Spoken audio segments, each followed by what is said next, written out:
Dehqon boladan suhbat olamiz. Aka, bugun nima ishlar bo'lyapti bu shoftoli bog'da? Bugun dalada mana payvand qilgan shoftoli yangi navimiz. Xudo xolasa mana pindiklar bo'rtib qoldi, xudo xolasa. Bu daraxt yoshi katta, bu nima bu? Iskana payvandmi, nima aka bu? Kurtay payvand qilingan. Kurtay payvand qilganmiz. Mana hop pindiklar yaxshi bittada, to'rtta. Bu nima sabab kurtay payvand bu yoshi katta bo'lganda? Sort chiqmay qo'ygan bu shoftolini akalarimizniki. Sort Endi chiqmay oldik bu bog'ni sheriklikka. Ulardik.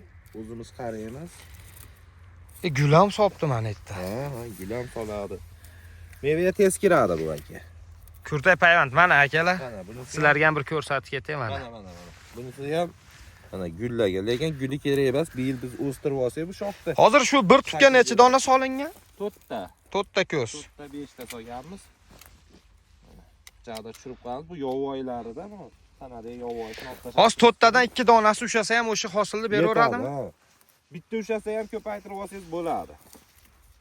U hali bo'lmaydi degandan ko'ra bitta bo'lsa ham eplab olsangiz bo'ladi. Ancha-muncha yelim bosadi, yelimiga dori sepish kerak. Shu yelimdan o'tkazib olsangiz bu kurtay payvand ushaveradi. Juda ham qiziqarli ma'lumot bo'lyapti. Sorti chiqmagan narsalaringga mana kurtay payvand qilsanglar. Iskana payvand qilsa ham bo'ladi. Iskana payvand bo'ladi. Iskana payvand qilish vaqt tushadi, to'g'risi ozroq qiyin. Shuning uchun biz kurtay payvand. Akalar mana gullari bilan. Mana. Hozir kurtay payvand qaytiga bo'lgan? Gulni ko'ring. Mana kurtay payvand, mana shu kurtay payvand. Boshqa sort chiqadi. Bag'i andir shoptonni Vastokka o'xshab nima tushaydigani borda, qo'tir tushib qoladi. Ana shunday sort chiqib qolgan. Bunga hozir biz Platimonni to'ridan avgustda pishadigan andir shoptonni listini ular ya'ni 180 ming, 150 ming sotildi bu yil. Xaladenlikka saqlashib turib o'sh shoptoni. Mana akamiz o'n o'tda, a'zolari ham turibdi. Hozir ish qattiq ketadi bu yerda. Yer maydon ob'yom katta. Ha, bu pinkelar olmas. Aka, sxemasini ham aytib keting buni.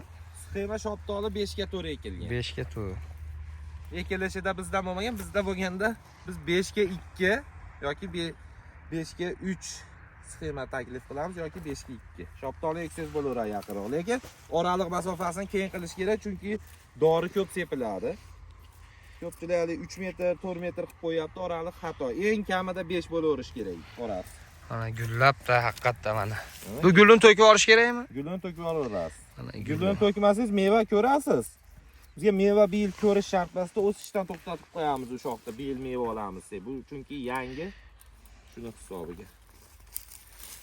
Ular ipini kesib qo'ysa endi rivojlanishni boshlaydi. Mana ip kesilyapti akalar mana. Qarang, endi o'salmaganda ip hisobiga endi xudo xolasa rivojlanib ketadi. Bu payvand qaysi oyda bo'ladi? Payvand avgustda. Avgust oyida. Kurtay payvand. Ob'yom katta ekan. Yerimiz Xudoga shukr yaxshi. Menga o'xshab sizlar ham bittadan laykni bosinglar, bog'dorchilikka qiziqqan akalarga jo'natinglar. Hali ko'pa bunday ishlar aka. Yangiliklar qo'yib boramiz, sekin-sekin. Odamlar bemalol uyda o'ziga ham ko'chat yetishtirishni o'rgatib. Mana qiziq joyi. Hozir olib tashadi ko'rdinglar. Mana olamiz, mas pindik. Mana yana pindik. Mana pindik. Mana yana. Mana shu yelim bosadi, yelimida o'tkazib olish kerak. Hozir biz sraz ablonkadan keyin dori sepamiz. Bu ham ushabdi yaxshi. Mana shu yelimini qo'l bilan ham tushirib olsa bo'laveradi. Mana shu muhimi tanada ham yovoylar olib tashlash kerak. Ashla olganingizdagi pindikka kuchni beradi, pindik tez o'sib ketadi. Mana qiziqqanlar uchun bog'ning sxemasi 5 ga 4. Lekin bu katta sxema deyilyapti. Katta sxema, 5 ga 2 ga o'rish kerak. Men 5 ga 2 tavsiya beraman mana. Bunda ham gul bor, gulni olib tashlaymiz. Xudo xolasa deyarli hamma ko'zi ushagan. Buni qarang, mana shunaqa bo'lib qoladi-da, ko'proq yelim yaxshi ko'p tushadi. Mana buni olib tashlasak, uje bu ham rivojlanib ketadi yelimini. Qiziqtirgan savollaring bo'lsa, Bekzod akani Darakaga ham yozaverasizlar kommentariyada. Dehqon bola. Sog' bo'linglar. Xo'jaligi bu ham.